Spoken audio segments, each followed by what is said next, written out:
कधी काळी गुंगी गुडिया म्हणून नावाजल्या गेलेल्या इंदिरा गांधींची नंतरच्या काळात प्रचंड भीती निर्माण झाली होती। त्यांच्या व्यक्तिमत्वाचा इतका दरारा निर्माण झाला होता की त्यांना स्वपक्षीय खासदार तर घाबरायचेच, पण विरोधी बाकावरचे लोक देखील प्रचंड दबकून असायचे। त्या कुणाचीच भीडभाड बाळगत नव्हत्या की कुणाला घाबरत देखील नव्हत्या। पुढे पुढे तर असं देखील म्हटलं गेलं की इंदिरा गांधी या त्यांच्या मंत्रिमंडळातील एकमेव पुरुष होत्या, बाकी सगळ्या पुरुषांच्या रूपातील बायका।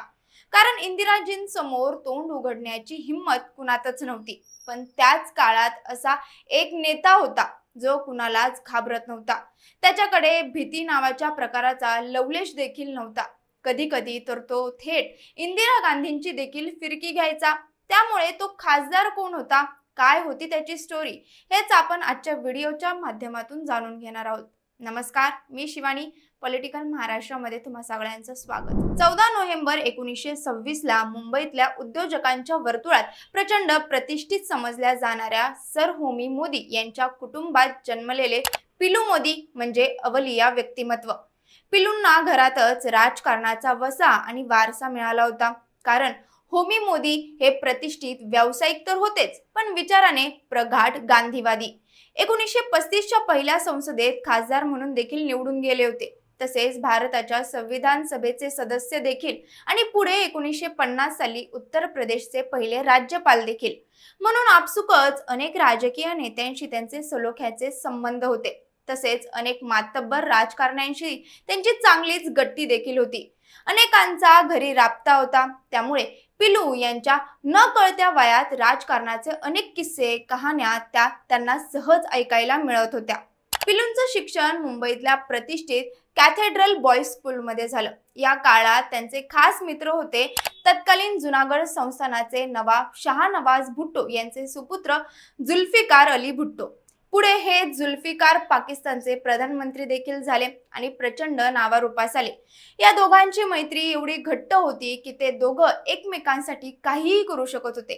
त्यामुळे पिलू यांनी लिहिलेल्या एका पुस्तकाचं नावच थेट जुल्फी माय फ्रेंड असे। भारतातील शिक्षण पूर्ण झाल्यावर पिलूंनी थेट अमेरिकेची वाट धरली। तिथल्या बर्कले विद्यापीठातून त्यांनी वास्तुविशारद विषयात पदवी प्राप्त केली आणि पुन्हा भारतात परत आले। त्यावेळी त्यांनी बऱ्याच महत्त्वाच्या प्रोजेक्ट्सवर काम केलं। दिल्लीतील ऑबेरॉय हॉटेल हे त्यापैकी एक। पण त्या क्षेत्रात त्यांचं मन रमलं नाही। त्यांच्या नसानसात राजकारण होतं।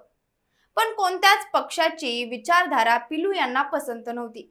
कारण ते स्वतः मुक्त अर्थव्यवस्थेचे समर्थक होते। त्यांना कुठल्याही विचाराच्या बंदिस्त कप्प्यात राहायला आवडत नव्हतं। म्हणून 1960च्या दशकात चक्रवर्ती राजगोपालचारी, जयपूरच्या राजघराण्यातील गायत्री देवी अशा लोकांसोबत मिळून पिलू आणि त्यांच्या समविचारी लोकांनी स्वतंत्र पक्षाची स्थापना केली होती। ते पुढे त्याच पक्षाचं काम करू लागले। 1952च्या पहिल्या निवडणुकीनंतर 1967 साली देशात पहिल्यांदा मतदारसंघ पुनर्रचना झाली। त्यावेळी गुजरात मधला बहुसंख्य पारशी समुदायाचा अस्तित्व असलेल्या भागात गोधरा हा मतदारसंघ तयार केला गेला। या मतदारसंघातून 1967 साली पिलू लोकसभेला उभे राहिले आणि निवडून देखील गेले। तसेच 1971 साली देखील त्यांनी त्याच मतदारसंघातून दिल्ली जवळ केली। तर 1978 साली त्यांनी जनता पक्षाच्या तिकिटावर राज्यसभेत खासदारकी भूषवली। पुढे राज्यसभा खासदार असतानाच त्यांना हृदयविकाराचा झटका आला आणि त्यांनी इहलोकीची यात्रा संपवली। पण आपल्या खुमासदार विनोदाच्या शैलीमुळे ते सगळ्यांच्याच लक्षात राहिले। इंदिरा गांधींच्या कार्यकाळात ज्याने इंदिरा गांधींना किंवा त्यांच्या कामांना विरोध केला त्याला त्यावेळी थेट अमेरिकन गुप्तचर संघटना CIA चा एजंट ठरवून त्यावर जोरदार टीका केली जायची। असंच एकदा त्यांनी इंदिरा गांधी यांच्यावर टीका केली। त्यावेळी त्यांना अपेक्षा होतीच की आपल्याला आता CIA एजंट ठरवलं जाणार। त्यामुळे दुसऱ्या कुणी तशी टीका करण्याआधीच त्यांनी गळ्यात मी CIA चा एजंट आहे अशी पट्टी घातली आणि संसदेच्या आवारात फेरफटका मारून आले। त्यांच्या या कृतीचं अनेकांना आश्चर्य देखील वाटलं, पण कुणीच त्यांना CIA चं एजंट म्हणू शकलं नाही।